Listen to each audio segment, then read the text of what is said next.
Hey guys, this is Lei from Goldfish Corner. Welcome back. And today we're going to talk about an interesting topic, Goldfish Naming Convention.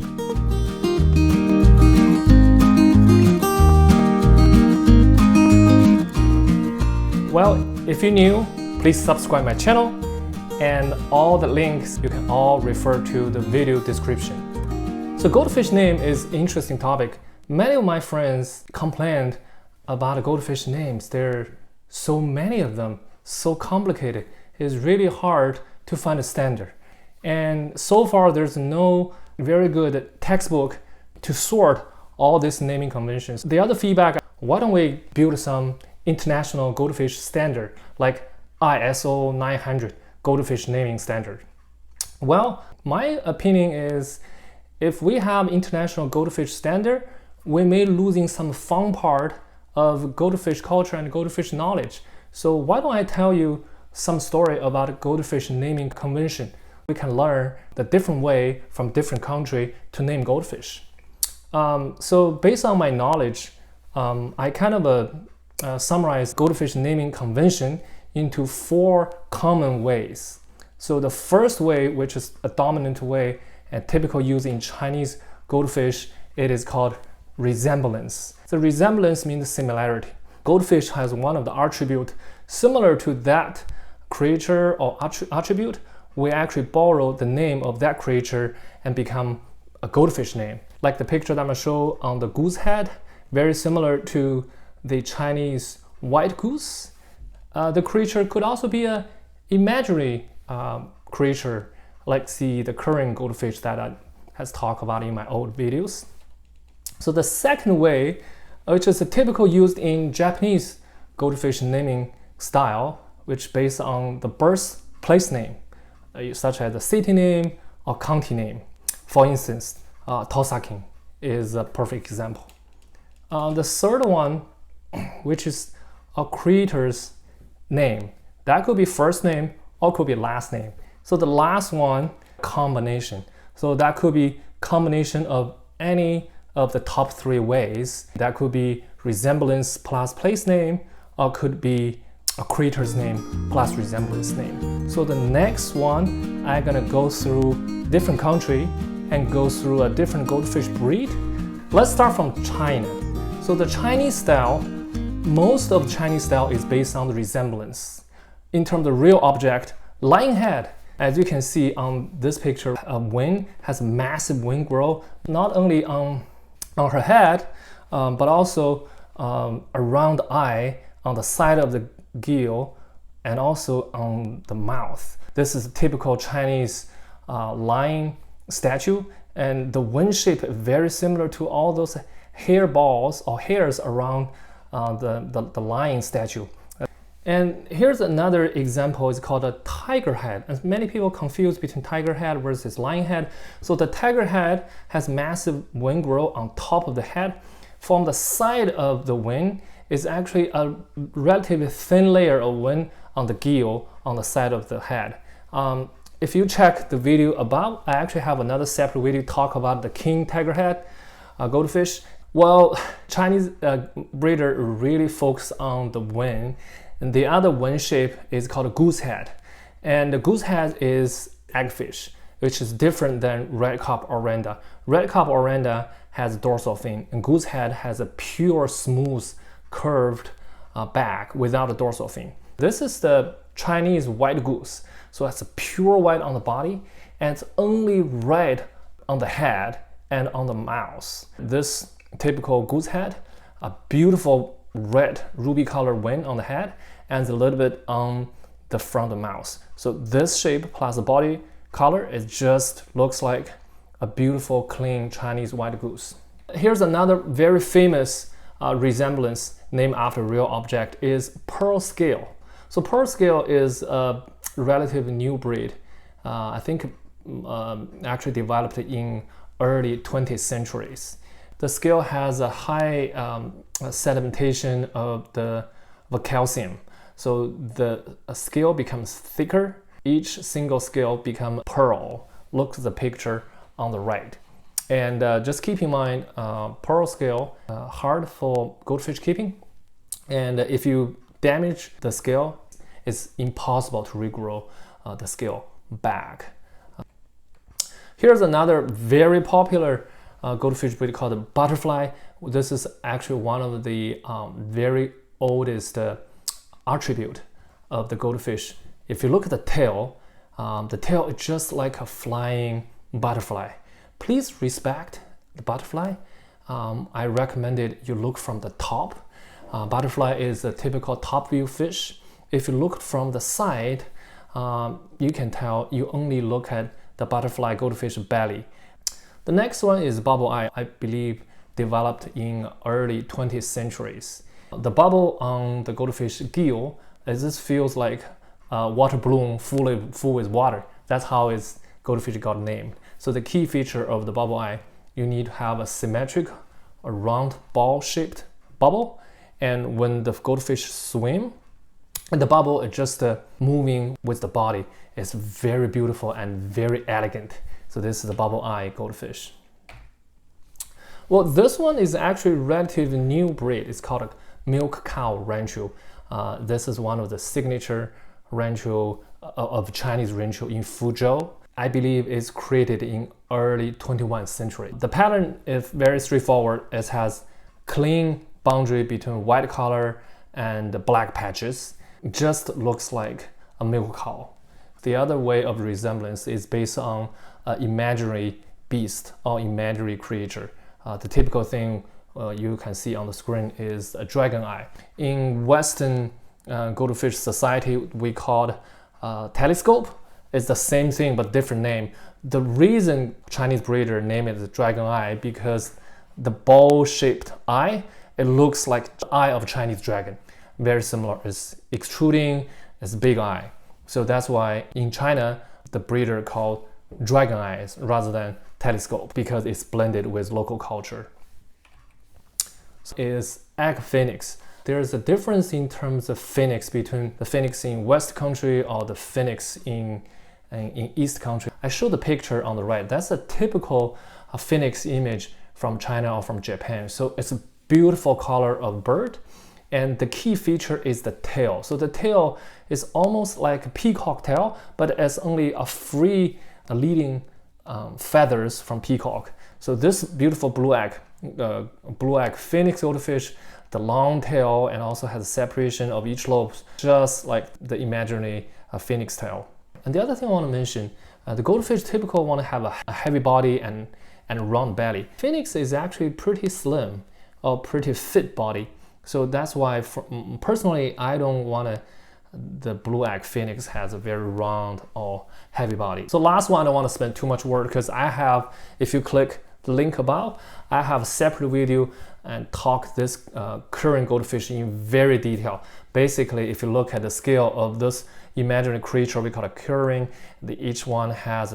each scale has two color pattern. Different goldfish farm from different city actually created, even the same breed, has a little bit difference in the attribute. For instance, even for the butterfly goldfish, and the top brand butterfly goldfish actually breeded in Rugao, which is about 2.5 hour driving to Shanghai. Rugao butterfly, it has long tail.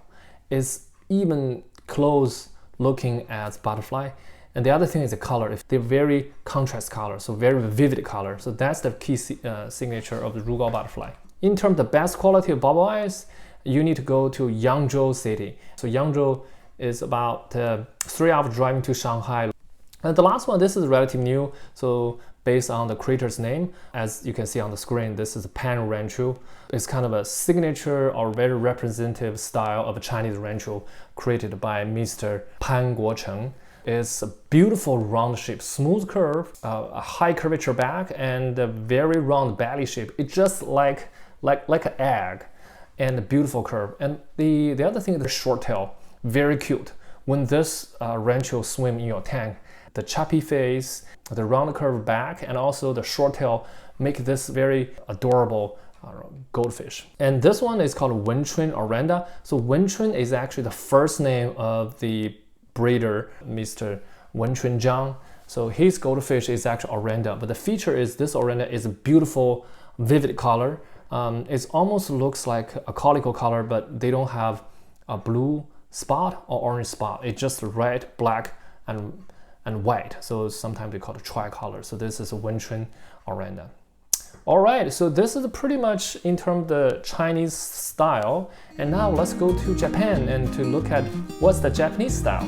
The majority of the Japanese goldfish naming is based on the birthplace, which is interesting. If you look back of the Japanese goldfish culture, the goldfish breeding in Japan boosted in the Meiji period. During that Meiji period, a lot of Japanese start finding their last name, because in the past or even early Asian time, only those kings general can have last name, not everyone. Starting from Meiji period, they have a law to allow everyone have their last name. That's the time people kind of looking the last name from the place's name, the same time as the popular goldfish time. So that's why a lot of the goldfish named based on the city, or named based on a village, or named based on a county. So the first one is we call it Ryukin goldfish. So Ryukin goldfish is actually named after Ryukyu Islands. Ryukin goldfish originated in China, selectively developed from Veiltail, and then it's imported to Japan. So rather than directly from Fuzhou or Zhejiang province to Japan, they actually first imported Ryukyu Island, and from Ryukyu Island and then further import to Japan. The earliest import likely happened in early 1770s. Back then, the Japan has a closed door policy. They actually believe this goldfish actually came from Ryukyu Island. That's why they named after this Ryukyu Island as Ryukin. So the second one, almost like a signature Japanese goldfish style, is called Tosakin. If you look at a Ryukin King and Tosakin, the last three words, K-I-N, King means gold. Well, this one, Tosa, means places. It's back to the old time, the old name. It's called Tosa Province, and that was the birthplace for this goldfish. And then later on, the new name called Koshi City. The Tosakin body almost like a Ryukin body, but the signature is the tail. So the tail is non-split tail, has a 3 lobe. And the end of each lobe actually curved backward, has a beautiful curve. When it's a swim in your tank, it's just like a blossom flower in your tank. It's truly beautiful. Tosakin also top view goldfish. You have to look the fish from the top. This one is relatively new. Edonishiki. So Edonishiki is actually named after a place called Tokyo. I guess everyone knows Tokyo. But the old name of Tokyo is called Edo. So that's why they call it as Edo. So this one developed by Yoshiguro Akiyama, the second one, or junior. Between 1951 to 1957, Japanese Ranchu only have red color or red and white color mix. They do have a calico color, and the calico Ranchu is called Edonishiki. So this one I mentioned several times in my channel is called Osaka Ranchu. Obviously, Osaka is the name of Osaka, old name and new name the same. If you check the video over here, and I have a detailed discussion on Osaka Ranchu. The key feature is the beautiful golden red color and also the pom-pom on the nose of the Osaka Ranchu. Now let's look at the second way is the creator's last name. One of the famous Ranchu is called Uno-kei Ranchu. So this Uno-kei Ranchu named after Mr. Uno. You can see on this picture, this gentleman is actually artist in making potteries and art, and he also created with his magic hands created a goldfish. The similar Ranchu, the feature of the Uno-kei Ranchu, as mentioned in this video, I have detailed discussion, but the key is the wing. It's massive wing growth, not only on head, but also on the side or in front of the mouth. It's very like the Lionhead wing growth. This one is another famous one. It's called a Shukin. Many people sometimes confuse between Shukin and Chinese egg phoenix, like blue egg phoenix goldfish. The difference between Shukin and egg phoenix is egg phoenix has very clean head, zero wing growth, very clean. Shukin is basically a Ranchu plus long tail. That's it. They basically use Oranda, crossbreed with Ranchu to get the long tail to the Ranchu. So if you look at the head, they have very heavy wing growth, and the developer was Yoshiguro Akiyama Sr. This goldfish developed in 1892 and released to the public in 1900s. This is probably the only case I can find as a resemblance. As you know, in Chinese style, resemblance is a very popular way to name a goldfish. Sakura stands for cherry blossom. If you look at the picture in terms of color pattern, it's just like this goldfish, similar to those beautiful light pink color of cherry blossom. Sakura Ranchu, relatively new, developed in 1980s, basically from Edonishiki Ranchu. They find a way to remove the black dots and the green body, so only leave the white, red, and orange color into the Ranchu. This one is actually released in 1996 to the public. And the other thing keep in mind is the Sakura Ranchu is another example of the halfly transparent scale. We call this scale called the licorice scale. Hey, you always talk about a Chinese goldfish or Japanese goldfish. Is there something that you can talk about the Western countries' contribution? And here's the example, US way to name the goldfish. So the first one is based on the resemblance, Comet Goldfish. It actually created by a government worker, Hugo Mueller. Back in 1880s, the first Comet goldfish was seen in the pond of the US government fish commission in the Washington, D.C. So if you look at the shape, I would call it an aerodynamics shape. They have a two-lobe tail, and the tail just forms like a comet. If you see the picture of this comet, it's a beautiful goldfish. So the second one, which is called a combination, is actually place name combined with resemblance. Philadelphia Veiltail, actually created by William Sale back in 1893. The typical feature of this Philadelphia Veiltail is it has a huge tail, like a veil, and also the other signature is very high and tall dorsal fin. That's a very signature. So a very beautiful fish in your tank, and also fit for the side view. All right, we can also talk about a UK example. It's called Bristol. So Bristol is actually developed out of Shubunkin. The city name is called Bristol, created back to 1930s. And this typical Bristol Shubunkin goldfish is a cold water fish. I heard of an anecdotal story of this fish is some Chinese breeder trying to recreate it back in the farm in China. But because the relatively high temperature is actually hard to maintain those round shape of tail, conical color, and the eye-catching feature is the heart-shaped tail. And so more recent, a new development of Bristol Shubunkin is actually has almost similar conical color, but they actually have the tail become a more B-shaped tail. All right, now here I have the cheat sheet for the Goldfish Naming Convention. No matter Chinese style, Japanese style, or US example, UK example, this is all 4 ways of naming goldfish. One is resemblance, could be a real creature or imaginary creature. The place name. The third one is creator's name. The last one, but not least, is the combination. So there's 4 ways of common Goldfish Naming Convention. Alright guys, thank you for watching. I hope you enjoyed today's video. If you like it, give me a big like.